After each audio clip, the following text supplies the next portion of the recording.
Assalamu alaikum. You are listening Radio Sadai Hurriyat Jammu Kashmir. I am Abdus Salam with Kashmir Update. In Indian illegally occupied Jammu and Kashmir, the authorities continue to impose strict curfew in Srinagar and other districts and towns to prevent people from offering Eid prayers today. According to Kashmir Media Service, the roads were blocked with concertina wires to stop pedestrian as well as vehicular movement. The Eid prayers could not be held at Dargah Hazratbal, historic Jamia Masjid, and other masajid, shrines and Eidgahs across the territory due to restrictions. Indian troops arrested 5 family members, including a young girl, during cordon and search operation in Wahibug in Pulwama district on Eid day today.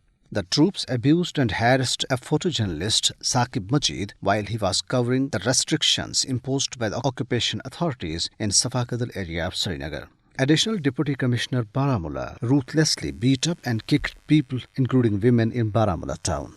All Parties Hurriyat Conference General Secretary Maulvi Bashir Ahmed, in a statement issued in Srinagar today, lashed out at occupation regime for inflicting untold miseries on the innocent people of Kashmir. Hurriyat leaders Mukhtar Ahmed Waza, Firdaus Ahmed Shah and Tehreek-e-Wahdat-e-Islami, while extending Eid greetings to the Muslim Ummah, deplored that people of Kashmir and Palestine are facing worse state terrorism by India and Israel.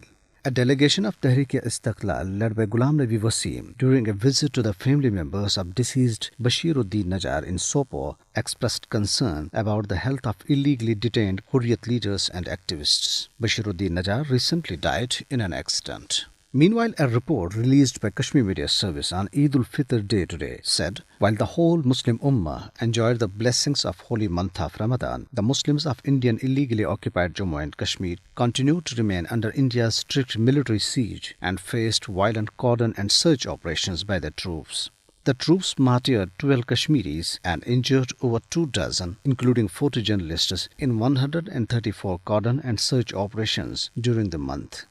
In the same holy month, prominent Hurriyat leader Muhammad Ashraf Sehrai breathed his last in Udhampur jail, Jammu, due to inhuman conditions he was put to go through by the authorities. Banners and posters displayed by Tehreek-e-Hurriyat Jammu and Kashmir with pictures of martyred party chairman Muhammad Ashraf Sehrai and veteran Hurriyat leader Sayyid Ali Gilani appeared in different parts of the territory, including Srinagar. The banners denounced Modi government's efforts to promote Hindutva agenda in the territory. Pro-freedom and pro-Palestine protests were held in Srinagar and other areas despite strict restrictions. The protesters, led by Dr. Musab, shouted pro-freedom slogans in Batamalu area of Srinagar after Eid prayers. The Jammu and Kashmir Young Men's League Students Forum organized a protest rally in Muzaffarabad against India and Israel over their continued persecution in the occupied territories. Pakistan's President Dr. Arif Alvi and Prime Minister Imran Khan greeted the nation and Muslims all over the world on Eid ul-Fitr and prayed that the day brings the end of the miseries Muslims are facing and plenty of pleasures and joys.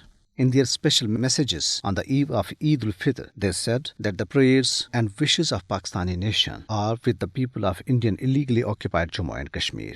Chief of Army Staff General Qamar Javed Bajwa offered Eid prayers with troops at the line of control. On the occasion, he said, on this day, we must not forget valiant struggle of brave people of Kashmir. He said, it is time to end the human tragedy in Indian illegally occupied Jammu and Kashmir and resolve the dispute as per aspirations of the people of Jammu and Kashmir and the United Nations. And this is for now. Have a good night and keep listening Radio Sadai Hurriyat Jammu Kashmir.